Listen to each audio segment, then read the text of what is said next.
layar kita saksikan ini standing ovation. Prabowo sudah tiba. Wah, Standing ovation. keren. Ada standing applause ya. Iya.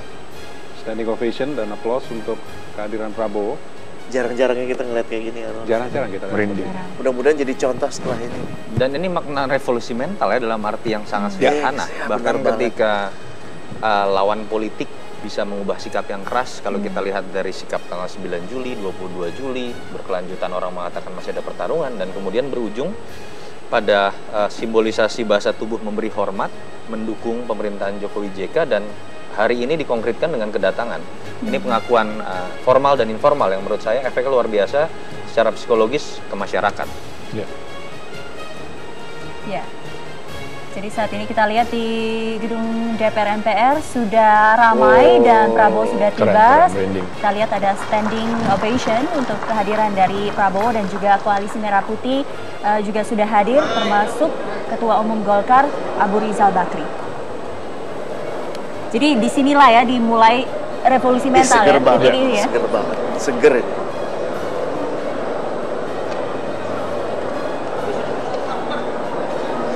Tertunda tapi akhirnya klimaks.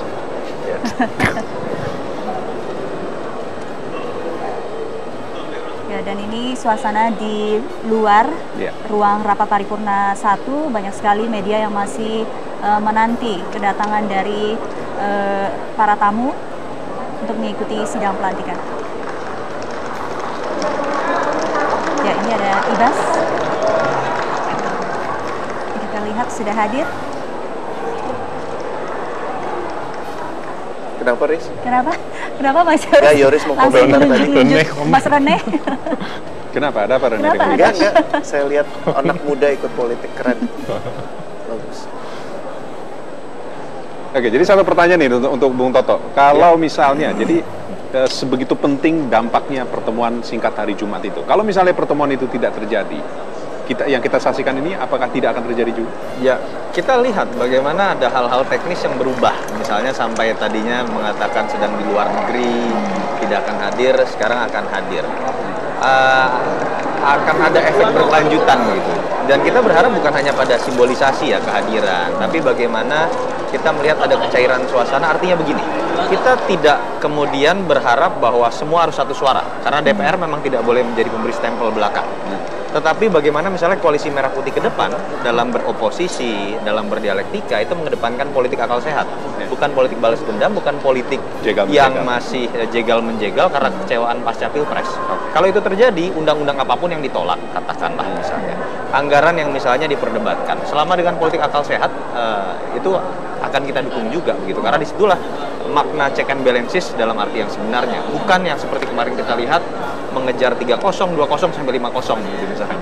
Ini mumpung ada pengamat politik keren nih, boleh tanya nggak Mas Toto, apa buat yang kita yang aktif sebagai relawan dalam bagaimana kita menempatkan diri, bagaimana peran lain yang bisa kita lakukan sekarang setelah semuanya ini, setelah Jokowi dilantik dan setelah DPR seperti yang kita ketahui, dan apa sih yang kita bisa lakukan? What's your recommendation? Transformasi mengawal itu kan harus terus terjadi ya.